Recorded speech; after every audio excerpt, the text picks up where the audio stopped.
Hi everyone, welcome back to mini vlog. ಇವತ್ತು ಬಿಸಿ ಬಿಸಿ chicken biryani ಹೇಗೆ ಮಾಡೋದು ಅಂತ ಹೇಳ್ಕೊಡ್ತಾ ಇದ್ದೀನಿ. ಫಸ್ಟಿಗೆ ಚಿಕನ್ನ ತೊಳೆದಿಟ್ಕೊಂಡಿದ್ದೀನಿ.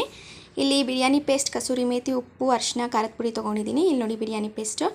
ಇದನ್ನು ಫಸ್ಟು ಮ್ಯಾರಿನೇಟ್ ಮಾಡ್ಕೋಬೇಕು ಚಿಕನನ್ನು. ಇದೆಲ್ಲ ಪೇಸ್ಟ್ ಹಾಕ್ಕೊಂಡು ಸ್ವಲ್ಪ ಸಾಲ್ಟ್ ಹಾಕ್ಕೊಂಡು ನಿಂಬೆಹಣ್ಣು ರಸ ಮತ್ತು ಗ್ರೀನ್ ಪೇಸ್ಟು, ಶುಂಠಿ ಬೆಳ್ಳುಳ್ಳಿ ಪೇಸ್ಟ್ ಎಲ್ಲ ಹಾಕ್ಕೊಂಡು ನಾನು ಮ್ಯಾರಿನೇಟ್ ಮಾಡಿ 1 ಅವರ್ ಫ್ರಿಡ್ಜಲ್ಲಿ ಎತ್ತಿಡ್ತಾ ಇದ್ದೀನಿ.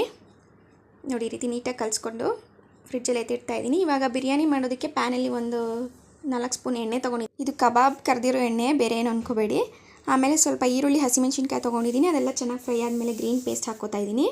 ಇವಾಗ ಮ್ಯಾರಿನೇಟ್ ಮಾಡಿರೋಂಥ ಚಿಕನನ್ನು ಹಾಕ್ಕೊಂಡು ಚೆನ್ನಾಗಿ ಮಿಕ್ಸ್ ಮಾಡಿಕೊಂಡು ಎಲ್ಲ ಫ್ರೈ ಆದಮೇಲೆ ಟೊಮೆಟೊ ಹಾಕ್ಕೋತಾ ಇದ್ದೀನಿ. ಸ್ವಲ್ಪ ಸಾಲ್ಟ್ ಹಾಕ್ಕೊಂಡೆ. ಇದೆಲ್ಲ ಹಾಕ್ಕೊಂಡು ಚೆನ್ನಾಗಿ ಮಿಕ್ಸ್ ಮಾಡ್ಕೊಳ್ಳಿ. ಚಿಕನ್ ಅದರಲ್ಲೇ ಒಂದು 30% ಬೇಯಬೇಕು. ಇವಾಗ ಬಿಸಿ ನೀರು ಕಾಯಕ್ಕೆ ಇಟ್ಕೊಂಡಿದ್ದಲ್ಲ, ಅದನ್ನೆಲ್ಲ ಹಾಕಿ ನೀಟಾಗಿ ಮಿಕ್ಸ್ ಮಾಡಿ 2 ವಿಷಲ್ ಕೂಗಿಸ್ಬಿಟ್ರೆ ಬಿಸಿ ಬಿಸಿ ಬಿರಿಯಾನಿ ರೆಡಿಯಾಗಿರುತ್ತೆ. ರೆಸಿಪಿ ಇಷ್ಟ ಆಗಿದ್ದಲ್ಲಿ ಲೈಕ್ ಮಾಡಿ, ಹಾಗೆ ಫಾಲೋ ಮಾಡೋದು ಮಾತ್ರ ಮರಿಬೇಡಿ. Thank you for watching.